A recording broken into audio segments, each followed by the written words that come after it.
Your mama's dead, so what? You better serve my guests, or you can sleep on the street. My husband laughed, a cold, jagged sound. I served the food with tears streaming down my face. My husband's boss, an older gentleman with a cane, grabbed my wrist. Why are you crying, and why are you wearing black? I told him. His face turned to stone. He walked up to my husband and said loud enough for the neighbors to hear, "Everyone knew your wife's mother, except you apparently. She was my sister. And now, let me tell you what's about to happen to your career, your house, and your sorry excuse for a life." Hello, everyone. Drop a comment and let me know where you're tuning in from. Don't forget to subscribe and hit that like button. Enjoy the story. But to understand how heavy those words really were, we have to go back 4 hours. Zainab stood in the middle of the kitchen, staring at the kettle as it went cold. The call from the hospital had come exactly at noon. The doctor spoke in a dry, businesslike tone, but Zainab only remembered one word: expired. Her mother, Etta, was gone. For 4 hours, Zainab just sat on a stool, staring at a spot on the wall, until the front door slammed in the hallway. Kyrie was back. He flew into the kitchen, loosening his tie as he walked, and immediately twisted his face in disgust. The stove was empty. No smell of roast duck, no prep work done. "Are you deaf or something?" he barked instead of saying hello. "I called you this morning. Today is the day Thaddeus Vance, my new CEO, is coming over. Whether I become VP or rot in middle management depends on this dinner. Where is the duck? Where are the appetizers?" Zainab looked up at him with red, swollen eyes. She tried to speak firmly, but her voice cracked into a whisper. "Kyrie, Mama's gone. She passed away today at noon." Kyrie froze for a second. He looked at his wife, then at the empty table, and an expression of extreme annoyance crossed his face, as if his car had broken down at an inconvenient time. "Died?" he asked coldly. "Well, we all gotta go sometime. She was over 60, had a weak heart. It was expected." Expected? Zainab stood up. "Kyrie, that is my mother. I can't host guests today. Call them. Cancel. Tell them we have a death in the family." Kyrie stepped right up to her. He was a head taller and knew how to use his height to intimidate. He grabbed her by the shoulders and shook her hard. "You don't seem to understand," he hissed in her face. "Vance isn't the kind of man you say no to. He's driving all the way across town to see how his potential VP lives. If you start playing the tragedy card and mess this up, I will throw you out right now onto the street." Zainab looked out the window. Beyond the glass, the February wind was howling, sweeping snow against the gray apartment complex. She had no money, no keys to her mother's apartment because she'd left them at the hospital. She had nowhere to go. "You wouldn't do that," she said quietly. "Try me," Kyrie sneered. "This is a corporate apartment, leased to the firm. You are nobody here. You have 2 hours. Wash your face, put on some makeup, and make this table look like Thanksgiving, and wipe that miserable look off your face. Guests want a party, not a funeral." Zainab swallowed her tears as she chopped vegetables. Her hands were shaking, the knife slipping, but she kept cooking. Fear of her husband and a habit of submission had eaten into her deeper than she thought over 10 years of marriage. But her fingers chose something else on their own. A strict high-necked black dress that hit below the knees. It was her quiet rebellion, the only way to honor her mother's memory in this house of absurdity. Exactly at 7:00 p.m., the doorbell rang. Kyrie threw the door open, spreading a fake, wide smile. "Mr. Vance, what an honor. Please come in."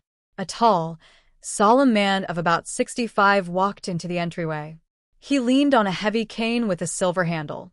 His gaze was sharp, heavy. He looked around the cramped hallway, the cheap wallpaper, and finally rested his eyes on Kyrie. "I hope the dinner is worth dragging myself all this way," he grumbled in a deep bass voice, taking off his coat. "Oh, my wife is a culinary miracle." Kyrie pushed Zainab forward. "Meet my Zainab." Thaddeus Vance nodded at her without smiling. Zainab tried to squeeze out a greeting, but her throat seized up in a spasm. She just bowed her head and quickly retreated to the kitchen. Dinner turned into torture. Kyrie kept cracking jokes, pouring cognac for his boss, and endlessly bragging about his non-existent achievements. Zainab brought out plates, changed silverware. Tears flowed down her cheeks continuously, silently dripping onto the collar of her black dress. Kyrie noticed. When she leaned in to take an empty plate, he kicked her hard on the ankle under the table. Zainab let out a small cry, but immediately covered her mouth with her hand. "What's wrong with you, dear?" Thaddeus asked, looking up from his food. "She's just so clumsy," Kyrie interjected quickly, flashing a vicious glare at his wife. "And too sentimental. She saw a stray kitten this morning, still crying about it. Women, right, Mr. Vance?" The guest didn't answer. He was watching Zainab closely. In his eyes, there wasn't irritation, but a strange, intense curiosity. "More wine, Mr. Vance?" Zainab asked with a trembling voice, picking up the bottle. She approached the guest from the right side. Her hands were shaking so bad that the neck of the bottle clinked against the glass. She reached forward, and at that moment, the wide sleeve of her black dress slid down to her elbow. On her thin, pale wrist, an antique silver locket on a heavy chain gleamed. On the lid of the locket was an intricate engraving, 2 crossed keys, and a phoenix. Thaddeus Vance froze. His hand shot forward with unexpected speed for his age and grabbed Zainab. The wine bottle slipped from her fingers and smashed on the floor, flooding the linoleum with a red puddle. "What are you doing, you idiot?" Kyrie yelled, jumping up. "That's vintage wine." Silence. Thaddeus barked so loud that Kyrie plopped back down into his chair. The old man didn't let go of Zainab's hand. He pulled her closer to the light, peering at the locket. His fingers were trembling. "Where did you get this?" he asked hoarsely. "This crest." "Where?" Zainab looked at him in fear. It's Mama's. She gave it to me a long time ago. Told me to keep it safe and never take it off." Thaddeus raised his eyes to hers. Now he was looking at her face, as if he were seeing a ghost. He studied the shape of her eyes, the line of her cheekbones. "What was your mother's name?" he asked quietly. Etta.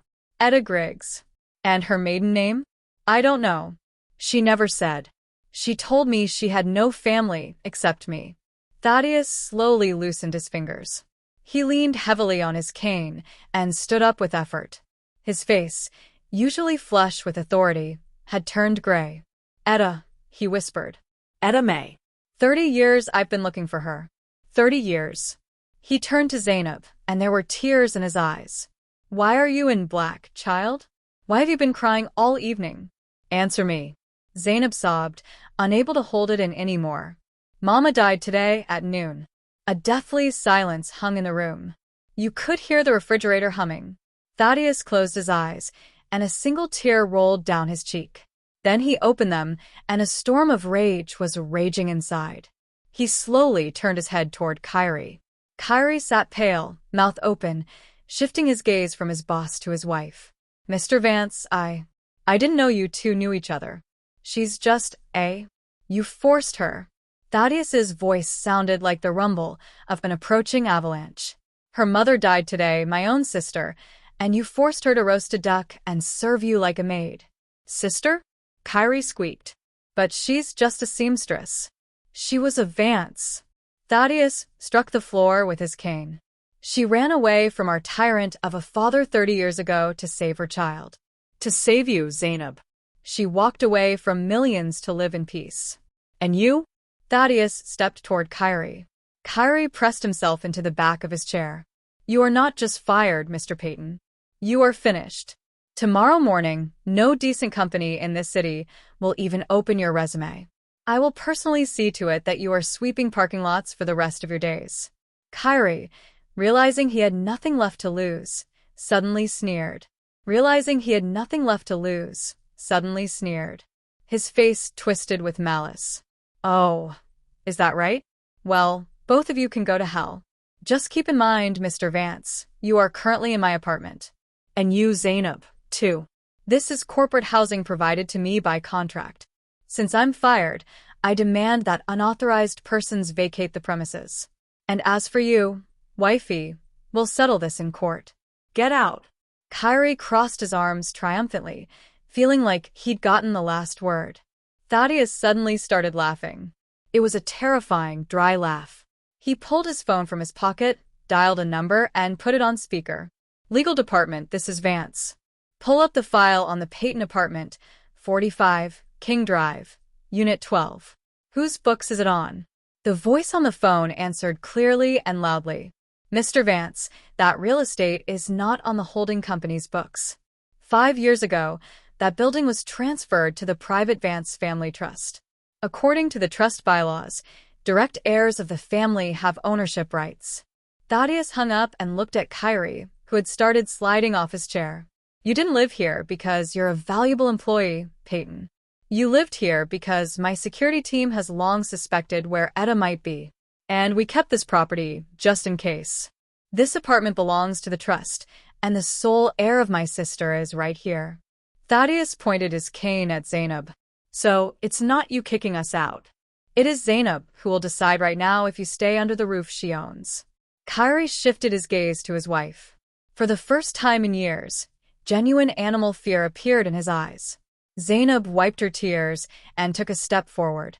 Get out, she said quietly but firmly, pointing at the door. Kyrie backed away, hit his back against the doorframe, and suddenly his face distorted. Fear was replaced by a wild, cornered rage. He lunged sideways. Fear was replaced by a wild, cornered rage. He lunged sideways, grabbed a heavy crystal vase from the table, and hurled it with all his might at the wall next to Thaddeus' head. Shards flew everywhere. You're the ones getting out, he screeched, his voice cracking into a falsetto. This is my house. I'm registered here. Just try and touch me. He dashed into the hallway, and before Thaddeus could intercept him with a cane, slammed the heavy metal door right in their faces. One lock clicked, then the second, and the chain rattled. I'm calling the police. His muffled scream came from behind the door. Hello, 911? Get here immediately. 45, King Drive. My wife got drunk, brought some thug over. They're breaking furniture, threatening to kill me. She's having a psychotic episode. She's unstable. Zainab stood on the landing, staring at the closed door of her own apartment. She heard her husband continue to lie hysterically into the phone, describing her non-existent drunkenness and aggression. We need to break the door down. Thaddeus gripped the handle of his cane until his knuckles turned white. I'll call my security. No, Zainab shook her head. She had no strength left to fight. The police will believe him. He knows how to be convincing. And look at me, crying in a stranger's apartment on paper. They'll take us to the precinct until they sort it out. I don't want to spend the night of Mama's death in a holding cell. Thaddeus sighed heavily, admitting she was right. He draped his cashmere coat over her shoulders since her things were still inside. Let's go. You can't stay here. They drove in silence. The city outside the window was drowning in wet snow, turning into blurred spots of light. Thaddeus' car was huge, warm, smelling of expensive leather, but Zainab was shivering with chills. She thought about Mama, about how her body was lying somewhere in a cold morgue, while her daughter was driving into the unknown with a man she was. Thaddeus's home turned out to be not just a house, but a real estate in a gated community in the suburbs. Inside, it was quiet and empty. He led her into a massive living room where logs were already crackling in the fireplace and poured hot tea. Why did she run? Zainab asked, staring at the fire. If you all are so rich, why did we live counting pennies? Thaddeus sat in the armchair opposite. He looked like a tired old man, the mask of the formidable boss having slipped off. Our father was a terrible man, Zainab. He built an empire on bones. To him, people were resources and family was an asset. He wanted to marry Etta off to a partner's son, a cruel and depraved man, to seal a merger deal. Etta begged him not to do it, but father said, "You will do what benefits the family." Thaddeus rubbed his face with his palms. That night she vanished, took only a small bag, and that locket. She changed her name, her documents, cut all ties. I looked for her, hired detectives, checked databases. But she was smart. She knew how to hide. She chose poverty over a golden cage. She was afraid father would find her and take you away, or that I would become just like him. And did you? Zainab asked quietly. I tried not to be, he answered hollowly, but business requires hardness. Now that I've found you, everything I have is yours. Money found you. Everything I have is yours. Money, connections, lawyers. We will crush your husband. We will get the apartment back. You will want for nothing. Zainab set the cup on the table. The clink of porcelain sounded too loud. I don't want your money, Mr. Vance, and I don't need revenge right now. I want only one thing, to bury Mama with dignity, and then I'll decide how to live. The next 2 days passed in a fog. Thaddeus took on all expenses. He organized the service at the best funeral home in the city. Zainab barely slept, dealing with documents, choosing the casket, the wreaths. Kyrie didn't show up. He barricaded himself in the apartment, didn't answer calls, and seemed to have vanished from the face of the earth. The day of the funeral was gray and windy.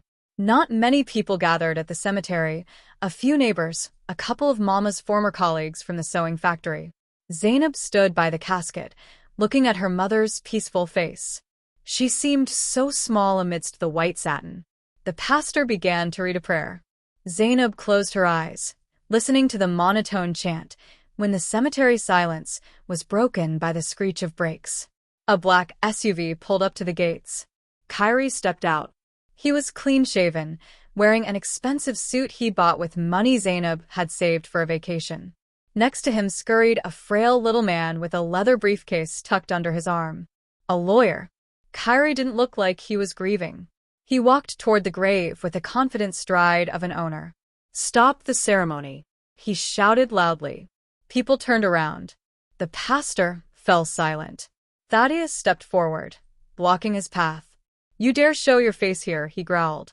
Get out before I order security to bury you in the next plot. Easy there, uncle, Kyrie smirked. We're operating within the law. The lawyer immediately popped out from behind his back and opened a folder. My client, Mr. Kyrie Payton, is the legal spouse of Zainab Griggs Payton.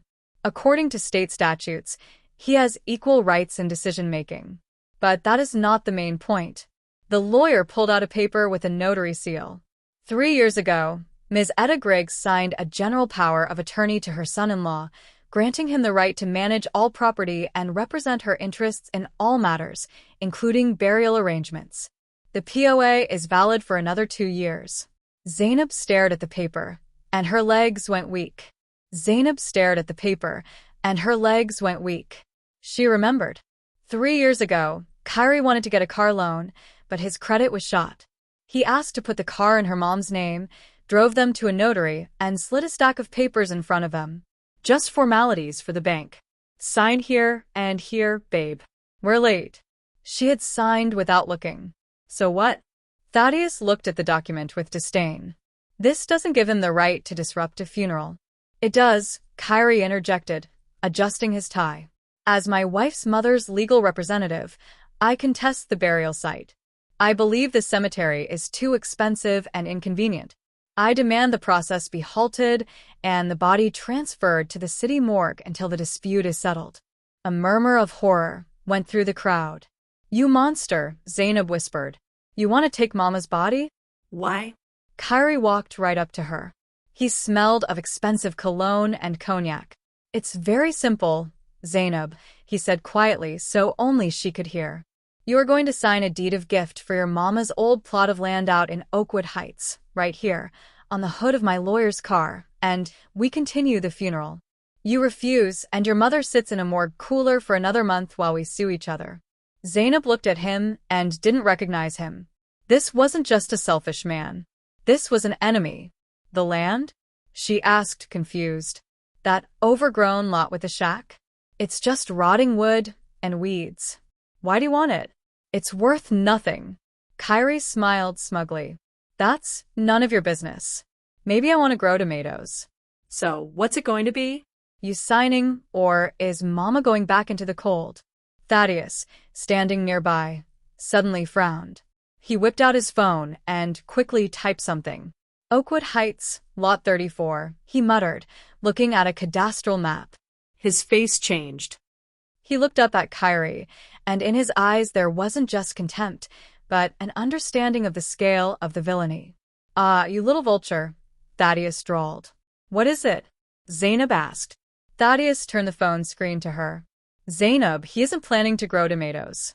Yesterday, the governor signed the final plan for the new federal interstate expansion. It goes right through Oakwood Heights." Zainab still didn't understand. She looked at her husband, whose cheek had started to twitch nervously. So, Thaddeus said harshly, staring Kyrie in the eyes. "The state is buying out these lots under eminent domain, but not for the price of a shack. The land in this zone has been rezoned for commercial use. The compensation for your lot, Zainab, will be around $1.2 million. The crowd gasped. Zainab shifted her gaze to Kyrie. He knew. He had known for months. He didn't just want a garden. He wanted to steal over $1 million from her, blackmailing her with her dead mother's body. "You knew," Zainab exhaled. It wasn't a question. It was a verdict. Kyrie stepped back. Red blotches covered his face. The mask of the confident master of life cracked. "So what?" he snapped. "We're family. It's community money. Sign it or I swear this coffin goes back to the city right now." "It's going nowhere," came Thaddeus's calm voice. He didn't shout.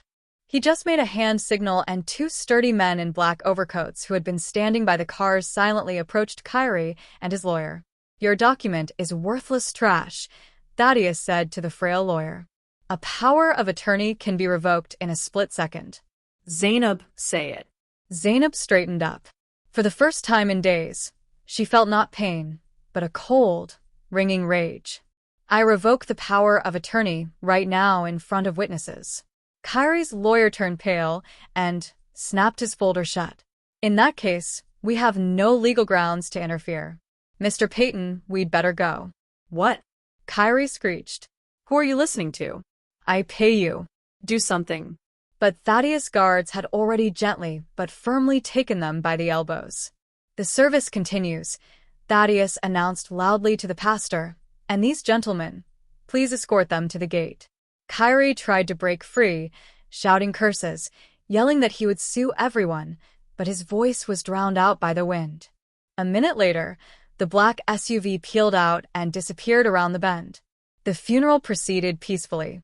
When the casket was lowered into the frozen earth, Zainab threw the first handful of dirt. With every thud of soil on the lid, something inside her died. The old Zainab, who was afraid to look her husband in the eye, who endured humiliation to save the family, stayed down there. "Let's go," she said to Thaddeus when it was over. "Where?" "To my place?" he asked. "No, home." "To the apartment. I want to throw his things out right now." Together with Thaddeus and his security, they went up to the 5th floor. The door was unlocked. The lock was broken, as if someone had kicked it out from the inside in a hurry, or tried to break in. Zainab pushed the door and froze on the threshold. The apartment was no more.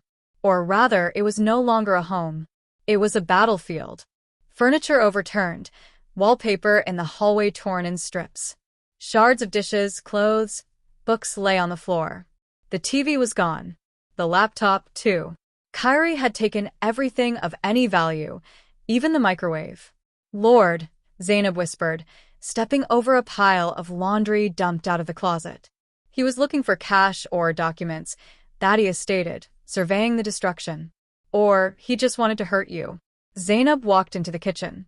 There, amidst the chaos, on the only surviving table, lay a thick folder. Written on it in black marker was, "To my beloved wife." Zainab's hands trembled as she opened it. Inside were not letters or photos. They were letters from banks and loan sharks. CashNet USA, Speedy Cash, check cashing places. Dozens of logos that made her eyes blur. "What is this?" she asked, shuffling through the papers. Thaddeus took a sheet, scanned it. His eyebrows shot up. "These are notices of overdue debt, pre-legal notifications, collection demands." "But we didn't have loans," Zainab muttered confusedly. "Kyrie said we lived within our means."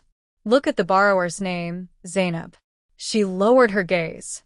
In the borrower line, everywhere was the same name. Zainab Griggs Peyton. "How?"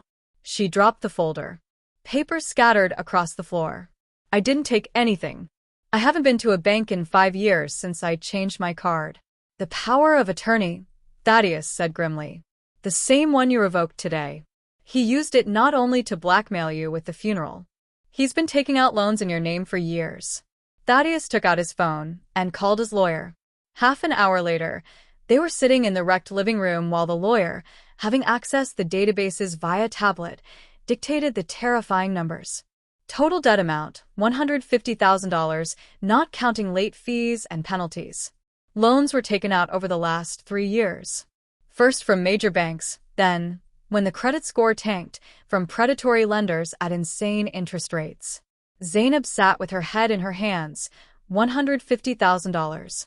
She, a seamstress making $30,000 a year, owed $150,000. Where? She whispered. Where did he put this money? We didn't buy anything. I wore the same old coat. We ate pasta. He said he was saving for a condo. At that moment, her phone, lying on the table, rang. An unknown number. Zainab pressed answer. Ms. Griggs Payton? A rough male voice. Debt Recovery Agency. Your husband, Kyrie Payton, listed your number as a contact. Debt Recovery Agency. Your husband, Kyrie Payton, listed your number as a contact. He's hiding, but the debt is on you. When do you plan to settle? We have information about your place of employment. We'll come by there tomorrow, and we'll visit the neighbors. Zainab hung up. The phone immediately rang again. Another number, then another. The attack had begun. Kyrie hadn't just run away. He had thrown her into a pit of vipers. I'll cover it all, Thaddeus said firmly. My lawyers will contact all creditors tomorrow. We'll pay off the debts. To me, this amount is negligible. Zainab looked up at him. There were tears in her eyes, but her gaze was hard. No. Zainab, don't be foolish. They will eat you alive. You don't have that kind of money. If you pay, I stay the same fool everyone decides for, she said, standing up. First a husband, now an uncle. I've been a victim my whole life, Mr. Vance. I signed without looking.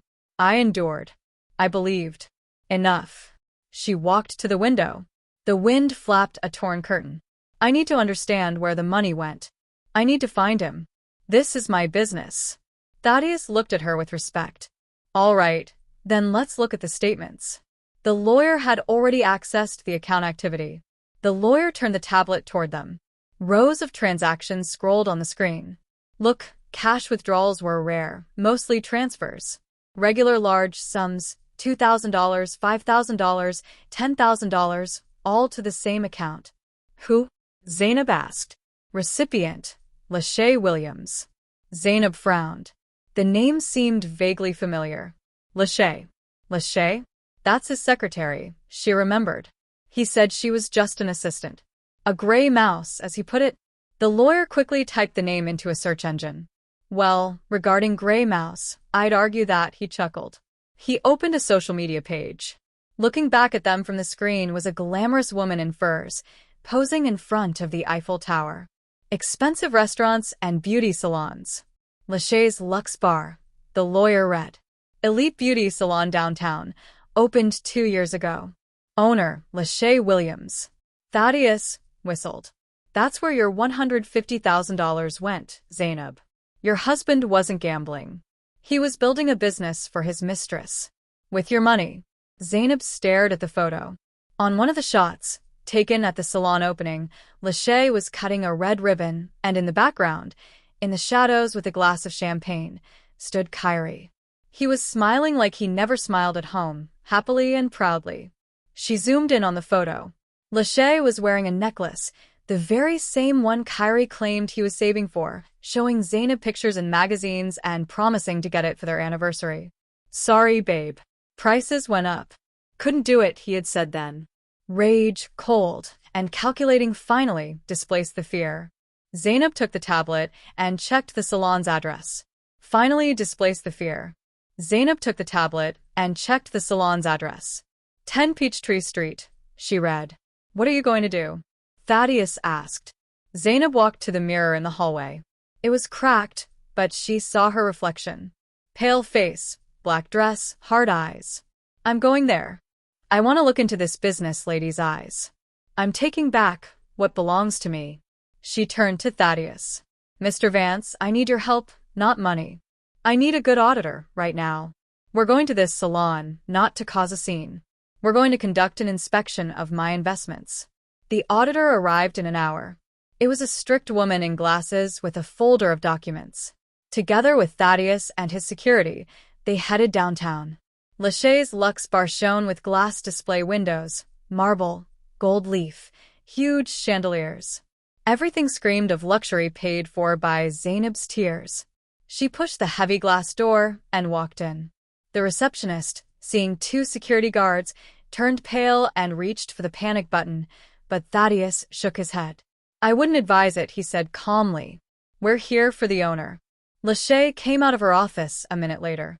She was even more striking than in the photos. Tall, well-groomed, in a silk dress that clung to her. Zainab froze. Lachey's belly was noticeably round, 5 months along at least. Lachey looked Zainab over with a contemptuous gaze from head to toe, lingering on her simple black dress. Ah, the legal wife, she smirked, showing not a drop of fear. I thought you'd come sooner. Kyrie said you were slow. Where is he? Zainab asked, trying to keep her voice steady. No idea. Lachey shrugged and walked to a velvet sofa, sinking heavily onto it. The coward ran off, left me to clean up his mess. But it's fine. The baby and I will manage. She expressively rubbed her belly. Is that Kyrie's child? Zainab asked hollowly. Of course. We're a real family, Zainab. Not like you two, strangers in one apartment. Kyrie loved me and you. He just used you. Zainab stepped forward. This salon was bought with my money, with loans he took out in my name. I'm taking everything. Lachey laughed. A loud, biting laugh. You're taking nothing, mouse. Look at you. You're nobody. And I have the best lawyers. And do you know what we have on you? She pulled a folder from a desk drawer and tossed it in front of Zainab. Open it. Zainab opened it. It was a photo of her, disheveled, face red, screaming, waving a knife in the kitchen. It was 6 months ago. Kyrie had driven her to hysterics with his nitpicking. She was cutting meat.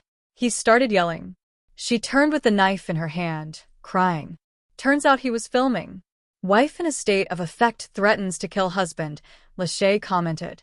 And there's a video where you're sleeping on the floor after taking sedatives, bottles all around. Kyrie set it all up. We'll prove you're mentally unstable, an alcoholic, and a danger to society. You'll be declared incompetent, and Kyrie will be appointed your guardian, which means all your rich uncle's inheritance. She nodded at Thaddeus. Haas will be under our control. Thaddeus stepped forward, his face darkened with anger. Do you realize who you're talking to, girl? He growled. A husband tycoon who couldn't find his sister for 30 years. Lachey snorted. Your time is up, old man. It's the era of the young and bold. Get out of my salon or I call the police and show them these photos right now. Zainab felt her strength leaving her. They had planned everything, every humiliation, every tantrum. It was all part of the plan. She silently turned around and walked out to the street. Thaddeus caught up with her, trying to say something, to come for her, promising to destroy Lachey in court. But Zainab didn't hear. She needed a place where she could breathe. Zainab didn't hear. She needed a place where she could breathe. Take me to Mama's, she asked. To her apartment. Thaddeus drove her. He wanted to go up with her, but she asked to be left alone. She needed to say goodbye. Etta's apartment met her with silence and the smell of medicine. Everything was just as it was when Mama was alive. The old sofa, the rug on the wall, the singer's sewing machine by the window. Zainab ran her hand along the back of a chair. Mama sat here in the evenings, sewing orders to help her and Kyrie with money, even though she lived hand-to-mouth herself. Zainab began to pack things, clothes into bags to give to the church, books into boxes. She opened the closet and saw the old dressmaker's mannequin, covered in worn fabric. Mama called her Miss Hattie. She modeled her best dresses on it. Zainab hugged the mannequin, pressing her cheek against the cold fabric, and wept. Tears flowed like a river, washing away the remnants of her self-control. Suddenly, her fingers felt something hard under the fabric of the mannequin near the neck. There was a seam, but it had come undone. Zainab pulled at the thread. Hidden inside the stuffing was a small bundle. She pulled it out. It was a thick notebook with an oilcloth cover. A diary. Zainab sat on the floor, right amidst the boxes, and opened the first page. Mama's handwriting was even. Neat. January 15th. Kyrie came by today, asking for money again. Said Zainab has problems at work. Needs to pay a fine. I gave the last $200. Don't tell Zainab, he asked. She'll be upset. Zainab turned the page. February 20th. Kyrie brought groceries. Strange, he never did that. Then started talking about the land.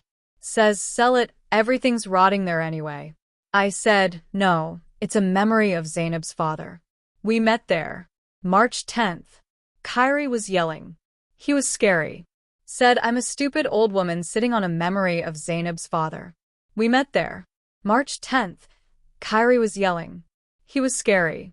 Said I'm a stupid old woman sitting on a pot of gold. I didn't understand what he meant. My heart seized up. He didn't even hand me water. Left slamming the door. Zainab read. And the chill of horror shackled her body. Kyrie came here regularly. He had been tormenting Mama for months. He pressured her while Zainab thought he was working late. She opened the last entry. The date was the day before Mama died. The handwriting was uneven, shaky.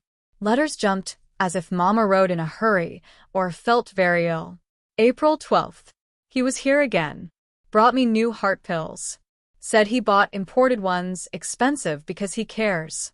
I took one in front of him. I felt sick, dizzy, chest burned like fire.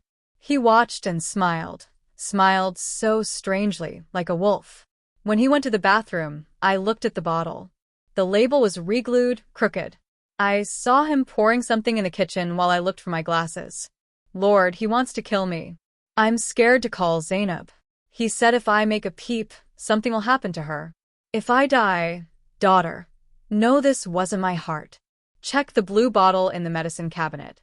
He switched the pills. Zainab dropped the diary. A scream got stuck in her throat. This wasn't just theft, not just adultery, not just fraud. This was murder. Kyrie poisoned her mother.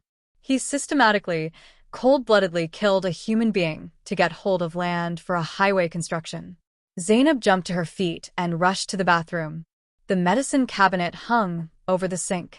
She threw the door open. Medicines stood in rows. Heart drops. Bandages. She feverishly went through the bottles. The blue bottle was gone. Empty. On the shelf remained only a round dust ring where it had stood. Someone had been here after Mama died. Someone took the evidence. Zainab looked in the mirror. From the depths of the glass, not a victim looked back, not a tear-stained widow. Looking back was a daughter who had just learned she lived under the same roof as her mother's killer, and this killer was somewhere free right now, planning to declare her insane and take everything else. You won't get anything, she whispered to her reflection. I will put you away, even if I have to dig up the earth with my bare hands. She grabbed the diary, shoved it into her bag, and ran out of the apartment. She needed Thaddeus. Now, this wasn't just a family drama. It was war. Zainab ran out of the building, clutching the bag with the diary until her knuckles turned white. Thaddeus was waiting in the car. Seeing her face, he immediately knew something terrible had happened. To the police. She threw out, slamming the door. Urgent. He killed her. The whole way, she read Thaddeus, the entries from the diary. His face turned to stone with every line. At the police precinct, they were met coldly. The duty detective, a young guy with tired eyes, twirled the old notebook in his hands. Ma'am, these are just notes, he sighed. Elderly woman, bad heart, imagination. Where is the proof? Where is this blue bottle of yours? It's gone, Zainab almost screamed. He took it. He was there. Who? My husband. The detective smirked. Any witnesses? Cameras? No. The body is already buried. The autopsy showed heart failure, which for her age and diagnosis is normal. To open a murder case and exhume, we need solid evidence, not a diary. Maybe she mixed up the pills herself? Or you, forgive me, are making this up on nerves to get back at a cheating husband. Zainab walked out of the office feeling helplessness, squeezing her throat. The law was blind, and Kyrie was acting. That same evening, Thaddeus turned on the TV in the living room of his mansion. A talk show, City Speaks, was on the local channel. In the studio, on a soft couch, sat Kyrie. He looked perfect. Modest black suit, tragic expression, slightly red eyes. "I just want my wife back," he said with a trembling voice, looking straight into the camera. "We lived 10 happy years, and then this rich relative appeared. He turned her head with money, took her away, hid her in his castle. Zainab isn't herself right now. She's under the influence. She didn't even let me into her mother's funeral. Can you imagine? Didn't let me say goodbye to my beloved mother-in-law." The host nodded sympathetically. "And is it true you were kicked out of your own home?" "True." Kyrie wiped a non-existent tear. "I'm staying with friends right now, but I won't give up. I love Zainab. I will save her from that golden cage." And then a special guest was invited to the studio. Out walked Ms. Bernice, Kyrie's mother, a small, withered woman in a headscarf. She started sobbing from the first second. "My son is a saint," she wailed. "He worked 2 jobs for that, for Zainab, and she's ungrateful, drove her mother to the grave with her indifference, and now wants to leave my husband penniless. Good people don't believe her. It's all that cursed money." Zainab watched the screen and felt cold hatred boiling inside. Ms. Bernice, the mother-in-law, who for years nagged her about every speck of dust, who came to their home with her own key and rearranged pots. "Stop." Key. Zainab froze. Ms. Bernice had a key to their apartment. But did she have a key to Etta's apartment? She remembered one episode. A year ago, Mama ended up in the hospital, and Zainab asked her mother-in-law to water the plants while she stayed at the hospital. She gave her the key ring and MS. Bernice returned them only a week later. "I forgot to give them back, honey. Got lost in my purse," she said then with a sweet smile. What if she made a duplicate? What if she took the bottle? Kyrie is a coward. He might have been scared to go back to the crime scene, knowing Zainab might be there. But his mother? His mother would do anything for her baby boy. "I need to meet her," Zainab said, turning off the TV. "With who? With that actress?" Thaddeus was surprised. "Yes, she knows more than she's saying. And she's greedy." The next day, Zainab called her mother-in-law. Ms. Bernice's voice on the phone dripped with poison. "What do you want, Judas?" Conscience woke up. "Ms. Bernice, I want peace," Zainab said firmly. "I saw the show. I'm tired of fighting. I have a proposal regarding the inheritance. I'm willing to give Kyrie part of the land money if you stop this circus in the press." A pause hung on the line. Greed battled with hatred. "Come to my place," the old woman grumbled. "Kyrie isn't here. He's meeting with lawyers." "We'll talk." Zainab went alone. Thaddeus was against it, but she insisted. She hid her phone with the voice recorder on in the inside pocket of her coat. Miss Bernice's apartment smelled of peppermint oil and old dust. She met Zainab in a robe with a shawl carelessly thrown over it. She led Zainab to the kitchen without even offering tea. "Well?" She sat at the table, crossing her arms. "How much you giving?" "5 million, Zainab lied, referring to a smaller portion of the assumed inheritance. "But I need guarantees." The old woman's eyes glinted greedily. 5. "Too little. The land is worth way more. Kyrie gets 5 or nothing. I can drag the courts out for years." Ms. Bernice chuckled. "Fine. What do you want?" "I want to know the truth," Zainab leaned forward. "About the pills." The mother-in-law's face didn't twitch. She was a tough cookie. "What pills?" "You're delusional, honey, just like your mama before she died." "I know Kyrie switched them," Zainab bluffed. "I know you took the bottle. I have video from the hallway camera. You entered Mama's apartment the day after she died." It was a lie. There were no cameras in Mama's hallway, but Zainab prayed fear would work. Ms. Bernice turned pale. Her eyes darted around. She clutched her heart. This time, it seemed real. You. You're lying. There ain't no cameras there. There are. The neighbor installed a peephole camera. I have the video. If I take it to the police along with Mama's diary, Kyrie goes down for murder. And you, as an accomplice, for destroying evidence. The mother-in-law started shaking. I didn't know anything, she squealed. He just asked me to stop by, pick up something. Said the medicine was expensive. Shame to throw it out. I didn't know what he did. I just took the bag and threw it in the trash. Threw it out. Zainab's heart dropped. The evidence was destroyed. Yes, in the dumpster by the house. How was I to know? She started sobbing. He's my son. He said it was for business that you wanted to ruin him. Zainab realized there would be no confession to murder.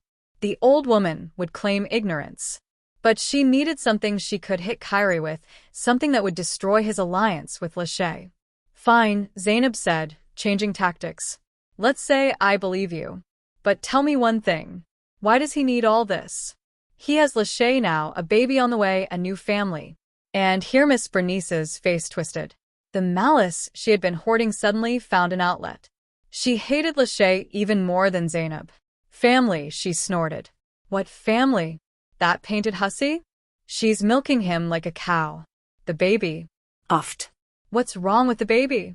Zainab asked, alert. The mother-in-law suddenly went silent. She realized she'd said too much, but Zainab had already latched onto that thread. Bernice, if you stay silent now, I go to the police with the video. Kyrie goes to jail, and Lachey takes all his money, the money he stole from me, and lives happily ever after with another man. Is that what you want? Your son rotting in prison while that girl lives large? It was a hit to the sore spot, a mother's jealousy of her son's mistress. She's lying to him, Ms. Bernice whispered viciously, lying to his face. About what? About the baby. It ain't his baby. Zainab froze. How do you know? Ms. Bernice stood up, went to an old cabinet, and pulled a yellowed medical file from the back. Kyrie got sick as a child. Bad. Mumps with complications. Doctors back then said he will never have children. Why upset the boy? Thought maybe a miracle would happen. But when that tramp showed up with a belly after knowing him 2 months, I knew right away. She got knocked up by someone else and is hanging noodles on Kyrie's ears, so he'll open salons for her. Zainab stared at the file in her mother-in-law's hands. This was a bomb. Kyrie didn't know he was sterile. For the sake of an heir, he robbed his wife, killed his mother-in-law, destroyed his life, and the heir was a stranger's. Give me the file, Zainab said. Why? The old woman pressed the folder to her chest. To save your son from that scammer, you want to open his eyes, don't you? Ms. Bernice hesitated for a second. Then a vengeful smile distorted her face. She handed the file to Zainab. Take it. Let him know what kind of snake he warmed up. Only about the video. You'll delete it, right? Of course. Zainab nodded, hiding the file in her bag next to the phone that had recorded every word. As soon as we're done with Lachey, she left the mother-in-law's apartment. Her legs were shaking, but her soul felt a strange, angry triumph. There was no evidence for murder yet, but she held a weapon capable of blowing up their happy family from the inside. And when they start tearing each other apart, the truth will float to the surface. The next morning, Zainab called Kyrie. I'm ready to negotiate, she said dryly. Enough of the show. Meet me at noon in the conference room of the Plaza Hotel. Bring Lachey. This concerns her too. Oh, giving up? Kyrie's voice was smug. Realized you're nothing without me? Fine, we'll be there. Get your uncle's checkbook ready. The plaza was neutral territory. Thaddeus rented a small meeting room. He sat at the head of the table, grim and silent as a rock. Zainab was at his right hand. Only a thin folder lay before her. Exactly at noon, the door swung open. Kyrie walked in, shining like a polished penny, and behind him, clicking her heels, floated Lachey. She wore a white dress emphasizing her belly and a fur coat clearly bought recently. They sat opposite, demonstratively holding hands. Well, relatives, Kyrie started lounging in the chair. Let's get straight to business. My terms are simple. 50% advances company shares go to me plus compensation for emotional distress, 20 million. And so be it. I give Zainab a divorce and forget about the apartment. Thaddeus didn't even blink. He slowly shifted his gaze to Zainab. Your turn, he said quietly. Zainab picked up the folder. Her hands weren't shaking. Fear was gone. Only cold contempt remained. Kyrie, do you really think you are in a position to set terms? She asked. Me? Of course. He laughed. I hold all the aces. Public opinion. Videos of your tantrums. A pregnant wife. Of your tantrums. A pregnant wife. By the way, meet the future heir. He nodded at Lachey's belly. That's my son. What you couldn't give me. Lachey rubbed her belly and smiled her predatory smile. Yes, Zainab, we're having a boy. A real Peyton. Zainab silently opened the folder, took out a single sheet, a copy of the doctor's conclusion from Kyrie's childhood file, an old yellowed form with a blue stamp from the clinic. She slid the paper across the polished table. It glided over the varnish and stopped right in front of Kyrie. What is this? He frowned, reluctantly picking up the sheet. What is this? He frowned, reluctantly picking up the sheet. Read, Zainab said. Diagnosis: epidemic parotitis complicated by bilateral orchitis. Urologist's conclusion: complete azoospermia, irreversible infertility. Silence hung in the room.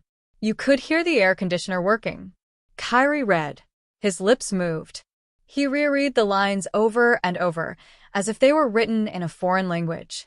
This is nonsense, he whispered, raising completely white eyes to Zainab. This is a fake. Mama knew, Zainab interrupted. She hid it from you for 30 years, so as not to traumatize her beloved son. But yesterday she gave me the file. Kyrie slowly turned his head toward Lachey. She sat frozen like a wax doll. The smile slid off her face, leaving a mask of horror. You knew? Kyrie asked. His voice was quiet, terrifying. Kyrie, it's a mistake, Lachey babbled, scooting away from him. Doctors make mistakes. Medicine is different now. I'm sterile, he screamed, jumping up and slamming his fist on the table so hard the water pitcher jumped. Since childhood, I can't have kids. Whose bastard is that? He grabbed Lachey by the shoulder. She shrieked. Whose? Talk. Let go. You're hurting me, she screamed, trying to break free. Fine. Not yours. Not yours. Happy? You're a broke loser anyway. Where would you get money for a baby? Kyrie recoiled as if slapped. I did everything for you. I took out loans. I opened a salon for you. I even. He cut himself off. Lachey, realizing there was nothing left to lose, went on the offensive. Her face twisted into a grimace of hatred. What did you do? Hung loans on your wife, hero? But you're a zero yourself. I thought you'd get an inheritance. Thought you were smart. But you're just a pathetic, henpecked man who can't even kill properly. It became so quiet in the room that the air seemed to ring. Thaddeus leaned forward. What did you say? He asked in an icy tone. Kyrie paled even more. Shut up, he hissed at Lachey. Shut up, right now. But Lachey couldn't be stopped. Hysteria mixed with disappointment and fear of being left with nothing broke the dam. Why should I shut up? She screeched, poking a finger at Kyrie. You promised me mountains of gold. Wait till the old hag dies. We'll sell the land. We'll live it up. And now what? I'm pregnant? No money. The salon gets seized for your debts. And for what did I put up with your slobbering? Where is the blue bottle? Zainab asked loudly, standing up. Kyrie jerked toward Lachey, trying to cover her mouth with his hand. But Thaddeus was already there. He intercepted Kyrie's arm and forcefully twisted it behind his back. Kyrie howled and slammed face first into the table. Talk, Thaddeus barked at Lachey. Where's the proof? Or will you go down as an accomplice in a group murder you'll have to give birth in prison? Lachey started shaking. All her arrogance vanished. She was just a scared, greedy girl who played too hard. I didn't kill anyone. It was him. He thought of everything. Where are the pills? Zainab pressed. Ms. Bernice said she threw them away. Is that true? No, Lachey shouted. She's lying. They're all lying. Kyrie didn't throw them away. He's paranoid. He kept them to blackmail the pharmacist. What pharmacist? Thaddeus asked. Kyrie wheezed under his hand. Shut up, you fool. I'll kill the pharmacist who sold him that poison without a prescription. Who sold him that poison without a prescription? Lachey was selling everyone out to save her own skin. He hid the bottle in the garage inside an old winter tire. He said, if that old geezer tries to turn me in, I'll show the bottle with his prints. Who sold him the medicine? Zainab walked right up to Lachey. Name? Lachey sobbed. Uncle Elroy. Elroy Jenkins. Zainab froze. Uncle Elroy. Bernice's own brother, Kyrie's uncle. He works as a pharmacist at the pharmacy on King Drive, Lachey continued, smearing mascara down her cheeks. Kyrie went to him, said his mother-in-law needed strong pills, but had no script. Uncle Elroy gave them. He knew it was the wrong medicine. He knew if mixed with her regular pills, her heart would stop. Zainab felt the floor drop out from under her feet. This wasn't just a tyrant husband. It was a family enterprise. Mother, son, and uncle. A whole clan that conspired to kill her mother for a piece of land. Kyrie promised Uncle Elroy money. Lachey babbled. $5,000 for the vitamins. Thaddeus jerked Kyrie up from the chair. Your uncle, you say? He growled in his face. Family business. Kyrie was silent. His eyes darted like a cornered rat. Call the chief of police, Thaddeus told Zainab, and tell them to send a squad to the North Side Garage Co-op. We're going for winter tires. Lachey collapsed onto the chair and covered her face with her hands. And me, she whined. Nothing happens to me, right? I told everything. Zainab looked at her, at that expensive manicure, at the belly where a stranger's child grew, having become a bargaining chip in this dirty game. Pray the baby is born healthy, she said. He's already unlucky with a mother. They walked out of the hall, dragging Kyrie. He didn't resist. He was broken not by the arrest nor the exposure, but by the fact that his heir, for whom he committed murder, turned out to be a phantom. His male ego was destroyed, and that hurt more than handcuffs. But for Zainab, everything was just beginning. Now she had to find the bottle and look Uncle Elroy in the eye. The task force worked lightning fast. Thaddeus pulled all his old strings, and within an hour, the pharmacy on King Drive was cordoned off. Elroy Jenkins, Uncle Elroy, was taken right behind the counter. He didn't even have time to take off his white coat. During the search in the back room, they found not only unaccounted drugs, but a black ledger. There, among entries about selling codeine syrup to junkies, was one line, KP, special order, $5,000. Deposit, date matched, initials too. But while the police were filling out protocols and driving to the garage for that very bottle, Kyrie disappeared. In the chaos, when he was being let out of the hotel under a promise not to leave town, the investigator didn't have an arrest warrant in hand yet, only Lachey's testimony, which needed verifying. He managed to bolt. He asked to use the bathroom, climbed out through a narrow window into the back alley, and dissolved into the city. 2 hours later, a notification from the bank came to Zainab's phone. Withdrawal of funds, $3,500. Balance, $0. It was the last money, the remainder of Mama's savings, which Zainab had transferred to a safe account, access to which, as it turned out, Kyrie also had through hacked online banking. He cleaned out everything, she told Thaddeus, looking at the screen. I don't have a dime, not even for bread. That's not a problem. Thaddeus was already pulling out his wallet. I'll give you whatever you need, and you're coming to stay with me. The apartment isn't safe. He's free. No. Zainab cut him off. She stood in the wind by the pharmacy building, wrapping herself in her thin coat. I won't go to your mansion, Mr. Vance. I won't hide. That is my apartment, my life. If I run now, he wins. He'll think I'm afraid. You should be afraid. Thaddeus raised his voice. He's a cornered beast. So am I, she answered quietly, and I have teeth too. She returned to the trash department. It was freezing. Kyrie, leaving either in a fit of rage or to force her out, had shut off the valves on the radiators and broken them so they couldn't be opened without tools. Outside it was 4 degrees Fahrenheit, inside barely 40. Zainab didn't cry. Tears ran out. She put on 2 sweaters, wool socks, lit the gas stove in the kitchen to get at least a little warm. She took Mama's diary out of her bag, but not to read about the pills. She opened it from the back, where the sketches were. Mama drew dresses, not the dreary robes she sewed to order for neighbors. She drew real beauty, flowing silhouettes, strict lines, unusual collars. Collection for my Zainab was written in the margins. Zainab walked to the sewing machine. The old singer was the only thing Kyrie couldn't carry away. Too heavy. Fabrics. There were no fabrics. Kyrie had hauled out all the stocks of expensive silk and wool Mama had saved for years. Zainab looked around. In the corner lay the old curtains Kyrie had torn down. Thick, heavy velvet the color of dark wine. On the floor, his discarded shirt of good cotton. "Fine," she said aloud. "We'll sew from what we have, from the wreckage." She sat at the machine. Her hands remembered the movements.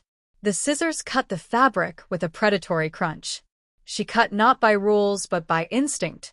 The curtain turned into a complex skirt, the husband's shirt into a corset with stiff inserts. She sewed all night. The cold bit her fingers, but she didn't stop. This was her therapy, her revenge. Every stitch was like a nail in the coffin of their marriage. By morning, the dress was ready. It was strange, gothic, but insanely beautiful. A phoenix dress rising from ashes and dirt. Zainab put it on, let her hair down, stood before the cracked mirror, turned on the camera on her phone, and started a live stream on social media. She had few followers, a couple dozen acquaintances, but she titled the stream, "How My Husband Stole $150,000 from Me, Killed My Mother, and Left Me to Freeze. My Confession." "Hi," she said into the camera. "My name is Zainab, and this dress is sewn from curtains my husband tore down when he trashed our apartment." She started telling the story, calmly, without hysterics. She showed the apartment, the ripped-out outlets, the icy radiators, the empty fridge. She showed Mama's sketches. "He thought he would break me by taking the money, but he didn't know my inheritance is poverty. It's these hands and this talent Mama passed to me." People started tuning in. First 10, then 100. Someone reposted. The story started to go viral. Comments poured in like a waterfall. "Stay strong. What a horror. Where is this scumbag?" By lunch, thousands were watching. People started sending donations for food, for a heater, for a lawyer. Thaddeus called her. "Are you out of your mind? You're provoking him." "I'm making him famous," she answered. "Now, not only the police are looking for him, but the whole internet." And it worked. An hour later, a message appeared in the comments. "I saw him an hour ago. Route 66 Motel, mile marker 50, red Toyota, plates covered in mud. He was buying gas in a canister at the station nearby." Zainab passed the info to Thaddeus. He sent people, but Kyrie was already gone from the motel. The clerk said the guest acted weird, twitchy, constantly looking at his phone, and then saw Zainab's stream. Someone on staff was watching it at the front desk. He turned white, the clerk said, saw her showing the apartment and people writing support. He hissed something like, "She's using this for PR too," grabbed the gas can and drove off. "Where?" Thaddeus asked over the phone. "Toward the city." Zainab sat by the sewing machine, reading comments. She felt warm, not from the radiators, but from human support. She felt strong. Suddenly the doorbell rang. She flinched. "Who is it? Police? Thaddeus?" She walked to the peephole. Dark. The light in the hallway wasn't working. Probably burned out or someone unscrewed it. "Who's there?" she asked. Silence. Then a rustle. A strange glugging sound, as if someone was pouring water on the floor. Zainab sniffed. A sharp, acrid smell hit her nose. Gasoline. Her heart stopped. She heard the click of a lighter. Zainab, Kyrie's voice from behind the door, was drunk and cheerful. "I watched your stream. Cool dress. Too bad it's synthetic. Flashes fast." "Kyrie, don't do this," she screamed, recoiling from the door. You wanted fame, he yelled. You wanted to burn me in front of the whole world? Well, burn yourself along with your rags and that damn diary. A sharp whoosh. A snake of fire crawled under the door. The old linoleum in the entryway flared instantly. The wooden door, upholstered in faux leather, caught like a torch. Zainab rushed back into the room. The way out was cut off. Fire greedily licked the walls, devouring the wallpaper. Smoke was already filling the hallway in black billows. She grabbed the diary and her phone, ran to the window. 5th floor. Concrete and ice below. The door to the room began to char. Kyrie hadn't run. He stood there behind the door laughing. He hadn't come just to scare. He came to finish what he started with her mother. Destroy the witness and the evidence in one strike. Smoke poured from under the door in thick black clouds, instantly filling the entryway. The smell of gasoline was so sharp, Zainab's eyes immediately watered. She coughed, covering her mouth with the sleeve of her strange curtain dress. Burn, which came Kyrie's drunk, hysterical scream from behind the door, drowned out by the crackle of growing flames. Zainab darted to the door, but immediately recoiled. The metal handle was red-hot, and the paint on the frame was bubbling. The way back was cut off. The fire roared like a living creature, eating the old, fuel-soaked linoleum. Flames licked the coat rack, and the coats went up like matches. It was becoming impossible to breathe in the apartment. Heat came in waves, mixing with the freezing cold coming from the broken window, but the fire was winning. Zainab grabbed the most valuable things from the table, Mama's diary and the phone. There was nothing else to save. The Singer machine was too heavy. The fabrics had already caught fire. She rushed to the window she had broken herself with a chair minutes ago. She leaned out. 5th floor. Below, a concrete courtyard covered in a crust of ice and dirty snow. Wind hit her face, burning her skin with frost, but behind her was scarier. Help! She screamed, leaning over the sill. People were already gathering in the yard. Neighbors ran out of the building in robes and jackets thrown on hastily. Someone pointed a finger at her window. Jump to the balcony roof. A guy yelled from below, waving his arms. 4th floor. The balcony is glassed in, but it has balcony roof. A guy yelled from below, waving his arms. 4th floor. The balcony is glassed in, but it has a roof. Zainab looked down. The balcony roof below was narrow, sloped, and icy. One wrong move, and she flies down to the asphalt. In the room behind her, something crashed loudly. Probably the wardrobe fell. Tongues of flame danced on the ceiling, creeping toward the chandelier. Breathing became impossible. Zainab realized either she crashes or she burns alive. She swung a leg over the sill. A sharp shard of glass sticking out of the frame slashed her calf, but she didn't even feel the pain. Adrenaline drowned everything out. She stood on the outer ledge, clutching the brickwork with white knuckles. The wind tore at the hem of her long velvet dress, trying to throw her down. She took a breath, squeezed her eyes shut, and let go, sliding down. The impact was hard. She landed on the tin roof of the 4th floor balcony. Her legs slid on the ice. She fell on her side, hitting her hip painfully, and rolled toward the edge. Her fingers frantically scratched the smooth metal, trying to find any grip. At the last moment when her legs were already dangling in the void, her hand hit the metal bar of the railing. She gripped it with a death grip. Sirens wailed in the distance. Railing. She gripped it with a death grip. Sirens wailed in the distance. Into the yard, crushing snowbanks and pushing parked cars aside, flew a red fire truck. "Ladder fast," commanded a voice on a megaphone. Zainab hung by one arm, watching columns of black smoke and sparks erupt from her window overhead. It felt like an eternity passed before the strong arms of a fireman in turnout gear grabbed her and pulled her into the bucket of the ladder truck. As soon as her feet touched solid ground, medics ran to her. They threw a thermal blanket over her, started asking something, measuring pressure. But Zainab didn't hear them. She stared at the entrance. 2 police officers were dragging someone to a patrol car. It was Kyrie. He wasn't running. He wasn't running. He wasn't hiding. He looked absolutely insane. His face was smeared with soot, jacket unzipped. Despite the freeze, he was laughing, throwing his head back, and that laugh was scarier than the fire itself. "Burn, baby, burn," he yelled, spitting saliva. "So it doesn't go out. No apartment, no evidence, no diary, no jail. I solved everything. I'm a genius." A cop pressed his head down hard, shoving him into the back seat. "That's my wife up there," Kyrie continued to squeal as the door slammed. "I warmed her up. She was cold without heat. I'm a good husband. I warmed her up. She was cold without heat. I'm a good husband." Zainab met his eyes through the glass. There was not a drop of remorse in them, only the wild animal thrill of destruction. He saw her alive, wrapped in a foil blanket. His face twisted into a grimace of disappointment and hatred. He started thrashing in the car, trying to kick the window out until the cops calmed him down with a baton. Thaddeus arrived in 20 minutes. He found Zainab in the ambulance.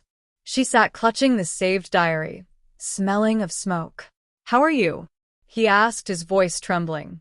"I'm okay," she said quietly, "but he's a finished man." "He's arrested," Thaddeus said harshly. "Attempted murder, arson, destruction of property. He won't wiggle out of this." But they underestimated Kyrie, or rather, his ability to survive at someone else's expense. 3 days passed. Zainab lived in a small apartment downtown that Thaddeus temporarily rented for her. She refused to go to his mansion, wanting to keep some independence, but agreed to security at the door. The news Thaddeus brought was discouraging. He got a lawyer, the uncle said, tossing a folder of documents on the table. And not just a public defender. He's being defended by Reginald Sterling, the most expensive and unscrupulous lawyer in the state. How? Zainab was surprised. "Kyrie has no money. I blocked all accounts, and what he stole, he spent on Lachey and debts. That's the thing." Thaddeus rubbed the bridge of his nose. He found money. He found money. A lot of money. Sterling doesn't take cases without a giant retainer. But where? From his mother. Zainab froze with a cup of tea in her hand. From Miss Bernice? But she complained she was a poor pensioner. She lied. She had savings, old reserves, gold, antiques, family jewelry she hid in a bank box and at home in stashes. Kyrie, before driving over to burn your apartment, stopped by her place. Thaddeus opened the folder and showed the police report. He drugged his mother with tea laced with sleeping pills. While she slept, he cleaned everything out, cracked the safe, took the keys to the deposit box, took everything and immediately pawned it, giving the money to the lawyer. He robbed his own mother. Zainab couldn't believe such a level of baseness. And now, this strategy works. The lawyer already filed a motion. They aren't denying the arson. They are claiming insanity. Thaddeus turned on the tablet. A recording of the lawyer's press conference played. A slick man in an expensive suit spoke into microphones. "My client, Kyrie Payton, is a victim of circumstances. Prolonged stress, financial collapse, death of a beloved mother-in-law, betrayal of a wife who left for a rich relative. His psyche couldn't take it. It was a nervous breakdown, a state of temporary insanity. He didn't understand what he was doing. He isn't a criminal. He is a sick man who needs help, not prison. We will demand involuntary commitment to a clinic." Zainab clenched her fists. Clinic. "In 6 months, he'll walk out with a certificate that he's healthy and roam-free." "Exactly," Thaddeus nodded. "And the scariest part is they have a chance. Expertise can be bought, and Sterling knows how to deal with judges. We need ironclad proof that he planned the crime in advance, that he is cold-blooded and calculating. Mama's diary isn't enough. The lawyer will say it's the ramblings of a sick woman. Lachey's testimony isn't enough either. She's an interested party, a scorned mistress." The doorbell rang. Thaddeus's guard peeked into the room. "Miss Griggs Payton, you have a visitor, a woman, says she's your mother-in-law." Into the room. "Miss Griggs Payton, you have a visitor, a woman, says she's your mother-in-law." Zainab and Thaddeus exchanged glances. "Let her in," Zainab said. Miss Bernice walked into the room, and Zainab didn't recognize her. This wasn't the haughty lady who taught her how to cook greens. nor even the scared woman Zainab spoke to a couple of days ago. Before her stood a destitute old woman. She was dressed in an old worn coat under which a nightgown was visible. On her feet were worn-down boots. Her face was gray, swollen from tears, hair disheveled. She stopped in the middle of the room, not daring to look up. "Zainab," she croaked. "Why did you come?" Zainab asked, not getting up from the chair. Ms. Bernice suddenly collapsed to her knees, right on the floor, banging her knees against the parquet. "Save me," she wailed. "Save me for the love of God. He took everything, everything." She crawled towards Zainab, reaching out, shaking hands. I woke up, and the house was empty, safe open, jewelry box gone. He even took the wedding ring off my finger while I slept. I went to the bank, box empty. He left me naked. I have nothing to buy bread with. The marshal sealed the apartment for his debts. I was a co-signer. I was thrown onto the street. Zainab looked at her with disgust and pity. "You came to ask for money?" "I came to ask for forgiveness," sobbed the mother-in-law, grabbing the hem of Zainab's dress. "I was a fool. I thought he loved me. I protected him. I lived for him, and he stepped over me like trash." "Zainab, he is a monster." "I know," Zainab answered coldly. "I told you that, but you chose his side. You gave him an alibi. You lied to the police." "I'll fix everything," Ms. Bernice screamed. "I'll tell everything. I'll go to court. I'll say he isn't crazy. He planned it all. He discussed with me how best to frame you. He laughed when he poisoned your mother. He is normal, Zainab. He's just a devil. I'll testify. I'll drown him. Just don't abandon me. Give me a corner. Give me even a penny. I'll die on the street. A penny, I'll die on the street." Thaddeus, standing by the window, chuckled. "A prosecution witness who sells her own son for a bowl of soup, that is a valuable asset." Zainab was silent. She looked at the woman who turned 10 years of her life into hell, who called her barren, even though she knew the problem was her son, who came to their house and rearranged things. The problem was her son, who came to their house and rearranged things, demonstrating power. Now this power lay at her feet, smearing mascara on her cheeks. "Fine," Zainab said. "I will help you. I won't let you starve to death." Miss Bernice raised her head, and a greedy spark flashed in her eyes. "Thank you. Thank you, daughter. I knew you were kind. You aren't like him. How much? How much will you give me?" "I need to rent a small apartment and for food and a new coat." "I will give you a future," Zainab interrupted her, "but I have conditions." "Anything. I'll sign any papers." "Papers later. First repentance." Zainab stood up and walked to her mother-in-law.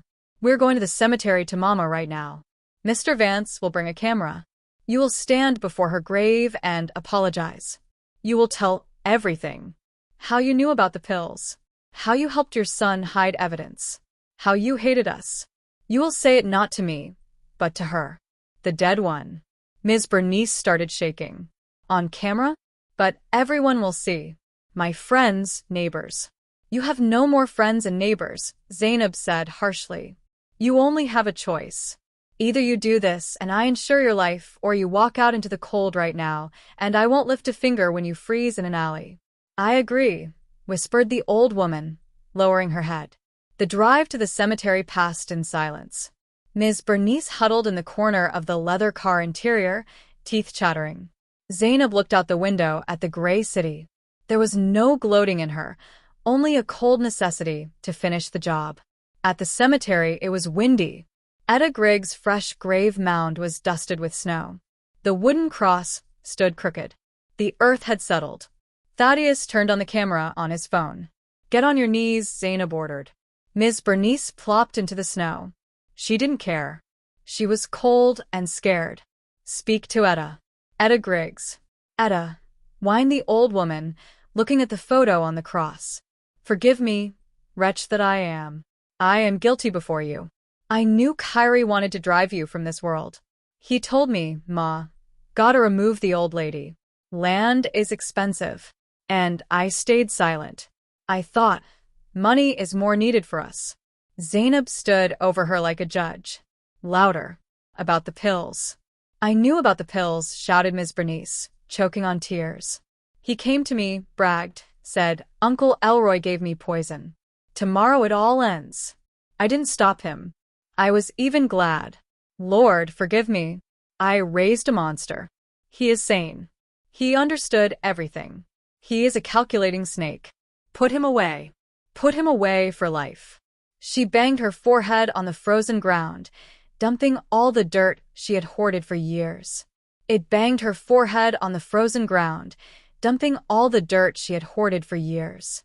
It was a perfect recording, a confession of an accomplice that destroyed any defense line about effect. With these words, Kyrie would go to a maximum security prison for 25 years, not a sanitarium. When she finished, Thaddeus turned off the recording. "Enough," he said. When she finished, Thaddeus turned off the recording. "Enough," he said. Ms. Bernice rose with difficulty, brushing off her wet knees. She looked at Zainab with an ingratiating, pitiful smile. "Well there, I did everything, Zainab, honey. Unburdened my soul. Now, let's go to the warmth. You talked about money. I need about $5,000 to start for first and last." Zainab silently opened her purse. The mother-in-law's eyes lit up with greedy fire. She already imagined buying food, renting a hotel room, maybe even buying her earrings back from the pawn shop. Zainab pulled out a white envelope. Ms. Bernice snatched it with trembling hands. It was thin, too thin for a stack of cash. "A check?" she asked hopefully. "You wrote a check." She tore the envelope open. Inside lay a bus ticket. Ms. Bernice froze. She brought the paper to her eyes, squinting. Bus terminal. Tupelo, Mississippi. She read slowly. "Departure today at 6:00 p.m. exactly." She looked up at Zainab. "What is this?" "This is your future, Ms. Bernice," Zainab answered calmly. "Like I promised, I won't let you die on the street.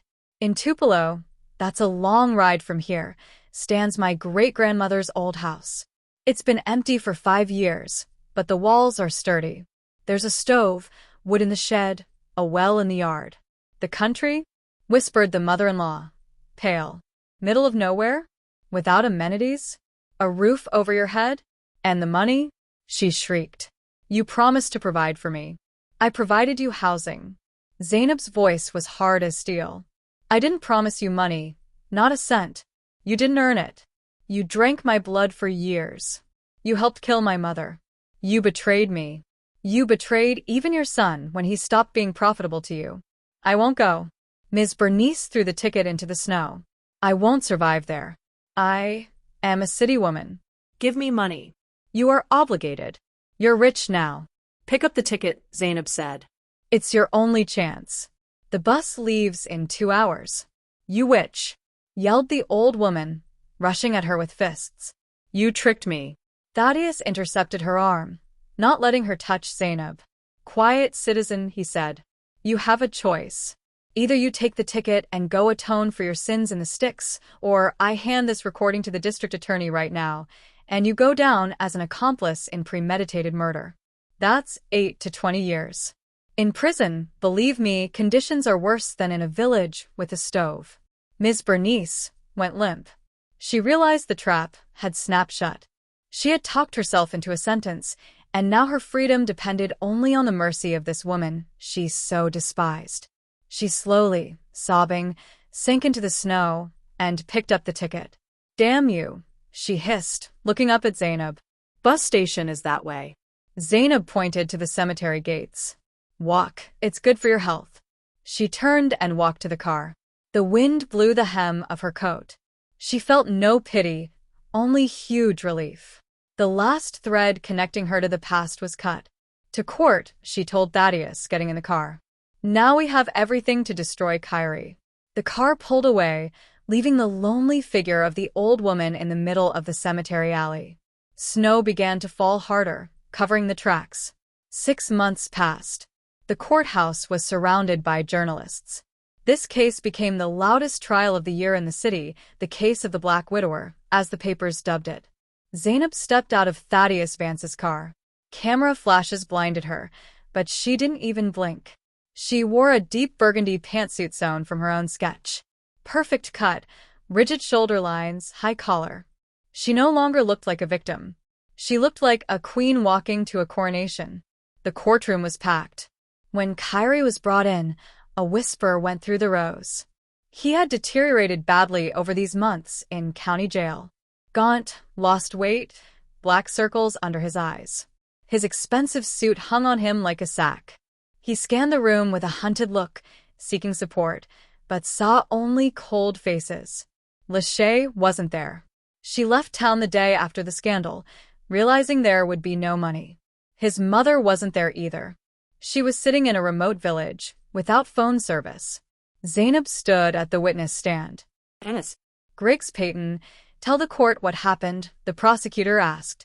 She spoke for an hour and a half. Her voice was even, calm, without hysterics or tears. Every word drove a nail into Kyrie's defense. She presented Mama's diary, red lines written with a trembling hand about switched pills. She laid out bank statements showing transfers to Lachey's accounts and loans taken under a fraudulent power of attorney.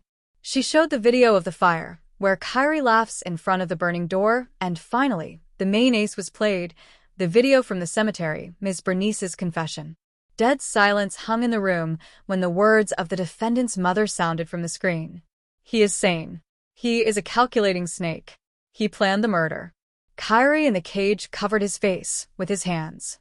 His lawyer, Reginald Sterling, sat with a stone face, realizing the fee hadn't been earned. The version about temporary insanity crumbled to dust. Defendant, do you have anything to say? The judge asked. Kyrie raised his head. Tears of malice stood in his eyes. It's all her, he shouted, pointing a finger at Zainab. She set it all up. She's a witch. She turned my mother against me.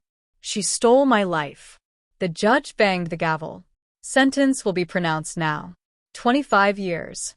Maximum security, with full confiscation of property to pay debts and restitution to victims.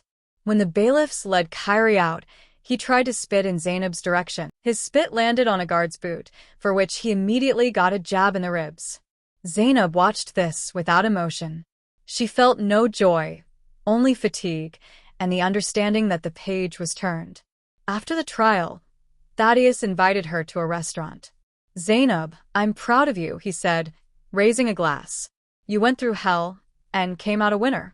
I have a proposal for you. I want you to become the creative director at my holding company. We have a textile division, but it's dying. I need a person with your taste and character. Name your salary. Zainab smiled. 6 months ago, she would have fainted at such an offer. But now? Thank you, Uncle Thaddeus, but I decline. Why? He was surprised. I don't want to work for anyone, even you. I want to build my own. And what will you do? I will restore the apartment, the one Kyrie burned, and open my atelier there. I'll call it Etta, in honor of Mama. Thaddeus looked at her with respect. Good. The money from the land sale for the highway is already in your account. That's your startup capital. Go for it. Another month passed. Renovations in the burned apartment went around the clock. Zainab chose the paint herself, drew the layout herself. The smell of burning vanished, replaced by the smell of fresh wood and varnish. But one unfinished business remained. On the day of the atelier opening, Zainab got in her car and drove not downtown but out of the city to State Correctional Facility No. 5. The visitation room smelled of bleach and tobacco. Kyrie was brought in 10 minutes later. He was shaved bald, in a gray jumpsuit with a tag on his chest. He sat opposite through the glass and picked up the phone receiver. Came to gloat? He asked hoarsely. To watch me rot here? Like it? Zainab looked at him and tried to find in this person the one she loved for 10 years, but found nothing. Before her sat a stranger, an embittered stranger. No, Kyrie, I came to pay your debts. No, Kyrie, I came to pay your debts. Debts? He smirked crookedly. You owe me half a life. Zainab pulled a folder from her bag and pressed it to the glass. First divorce decree. We were divorced automatically, without your consent by court order. You are now a free man. Legally. Kyrie spit on the floor. Second, Zainab pulled out another sheet. It was a bill. A regular restaurant bill, handwritten on letterhead, with the logo ETA. What is this? Kiri squinted. Remember that dinner, 6 months ago, when you forced me to cook duck and serve your boss on the day my mother died? Kiri's eyes widened. Are you serious? Absolutely. I calculated everything. Groceries, room rental, and most importantly, waitress and chef services at double rate for working on a day of mourning plus emotional damages. Total, $800. She slid the paper through the slot under the glass. I deducted this amount from the money left from the sale of your car at the marshal's auction. So, we are even. Kyrie stared at the paper, and his face started turning red. You're sick, he screamed, banging his fist on the glass. You're crazy. $800 for dinner? I'll kill you. Time's up. Prisoner, bark on the glass. You're crazy. $800 for dinner? I'll kill you. Time's up. Prisoner, barked the guard, grabbing him by the shoulder. Kyrie struggled, continuing to shout curses, but Zainab had already hung up the phone. She stood, adjusted the flawless collar of her coat, and turned to the exit. Hey, 142, shouted the guard at Kyrie. Hands behind your back. Move to the cell. He no longer had a name. Zainab walked out to the street. The sun blinded her eyes. She got in the car and drove back to the city. At the entrance to the former apartment building, now turned into a stylish entrance with the sign Etta, bespoke fashion, a line stood. Women of different ages, seeing her car, began to whisper, "That's her, the owner. They say she sews dresses that change destiny. I saw her stream. She's such a strong woman."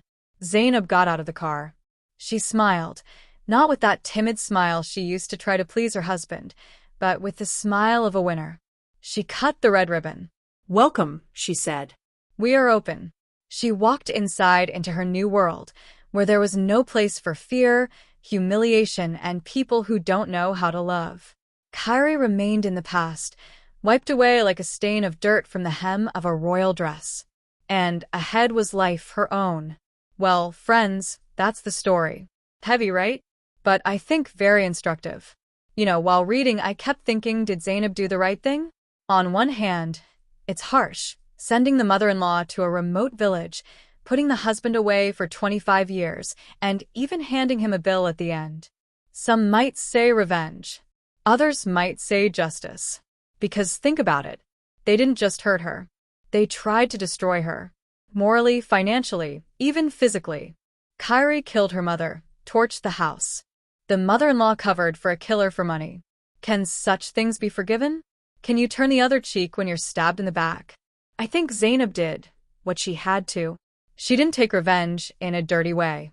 She simply allowed the law and karma to do their work. She protected herself and her mother's memory. And most importantly, she didn't break. She turned her pain into power, into creativity. Did you like the story, and which city are you listening from? Let's meet in the comments. If you like the story, you can support me by sending us super thanks so I can keep bringing more stories like this. Thank you so much for your sweet support. I'm looking forward to your comments on the story. On the screen, you can see 2 new life stories that I highly recommend. There's so much more on my channel. Don't forget to subscribe. See you in the next life story with love.